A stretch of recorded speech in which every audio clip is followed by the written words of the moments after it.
5 jenis komoditas agro ditransaksikan pada kegiatan pasar lelang ketiga tahun 2022 yang digelar oleh Bidang Pengembangan Perdagangan Dalam Negeri Dinas Perdagangan Provinsi NTB. 5 jenis komoditas yang berhasil terjual diantaranya beras medium, kakao, kayu manis, kopi robusta, dan madu. Terbesar nilai jualnya kayu manis 100 juta rupiah. Dari total nilai transaksi pasar lelang ketiga sebesar 203.500.000 rupiah. Pasar lelang komoditas agro ketiga ini diselenggarakan di Hotel Aston Inn Mataram pada Rabu 9 November 2022. Dibuka langsung oleh Kepala Dinas Perdagangan Provinsi NTB, DRS Haji Fatur Rahman MSI. Baik Bapak Ibu sekalian, ini adalah pasar lelang ketiga untuk tahun 2022 ini ya. Dan tentu alhamdulillah walaupun nilainya masih di bawah 1M ya, tetapi kita alhamdulillah masih ada pergerakan. Total sampai dengan pasar lelang kedua ini sekitar 700 juta ya lebih, dan harapannya tentu di pasar lelang ketiga ini, dan karena memang situasi kondisi sudah lebih membaik ya daripada sebelumnya, tentu kita harapkan Nusa Tenggara Barat dapat pulih sebagaimana kenormalan yang terjadi sebelumnya ya. Dan alhamdulillah kita sesuai dengan rilis BPS kemarin, kita pertumbuhan ekonomi mencapai di angka 7,10% ya. Alhamdulillah year to year ya, tahun per tahunnya. Nah, itu menggambarkan bahwa NTB sudah sangat di dalam pertumbuhannya sangat signifikan, termasuk juga tentu pemulihan ekonomi yang sudah dilakukan Nusa Tenggara Barat berjalan on the track ya. Artinya sudah memberikan sesuatu pemulihan bagi masyarakatnya di Nusa Tenggara Barat. Nah, ini kita bersyukur juga walaupun inflasi masih di angka 6,57 ya, masih di atas nasional, tapi alhamdulillah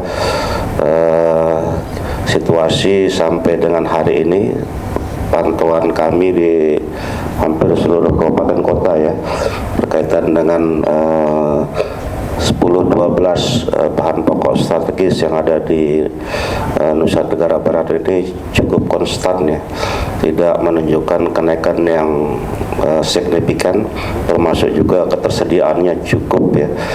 Dan harapannya tentu ke depan pasar lelang ini mudah-mudahan di tahun 2023 akan lebih banyak lagi slotnya, dan ini sedang kita perjuangkan, dan mungkin nanti dari Pak Himawan di Bapepti ya, karena memang geliat pertumbuhan ekonomi juga menggeliatkan para pelaku usaha dan UMKM kita di Nusa Tenggara Barat ya.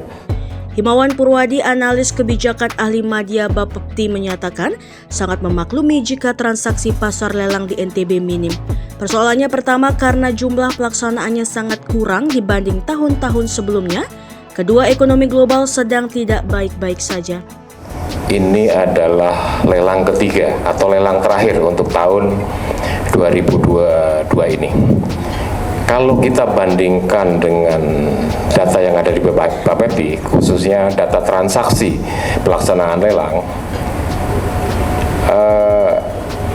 nilai transaksi untuk tahun 2002 ini jauh menurun dibandingkan dengan transaksi lelang tahun lalu yang hampir mencapai nilai atau sekitar 7M ya Pak Kadis, tadi Pak Kadis menyampaikan.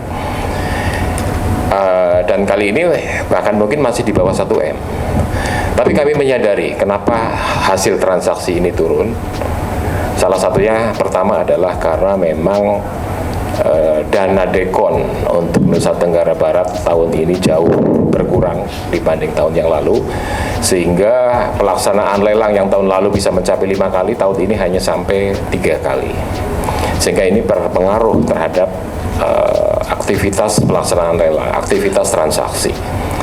Nah, namun demikian saya optimis karena memang idealnya lelang itu kan tidak hanya tergantung pada dana APBN, dana dekon. Saya paham bahwa di NTB ini kalau nggak salah sudah ada APBD ya, Bu Endang ya, APBD yang khusus juga mensupport mengenai pelaksanaan lelang, sehingga kami berharap untuk tahun depan dengan adanya kombinasi antara dana APBN dengan APBD ini bisa menyemarakkan pelaksanaan lelang untuk tahun 2023 sehingga nilai transaksinya ini bisa kembali pulih seperti halnya yang terjadi pada tahun 2021.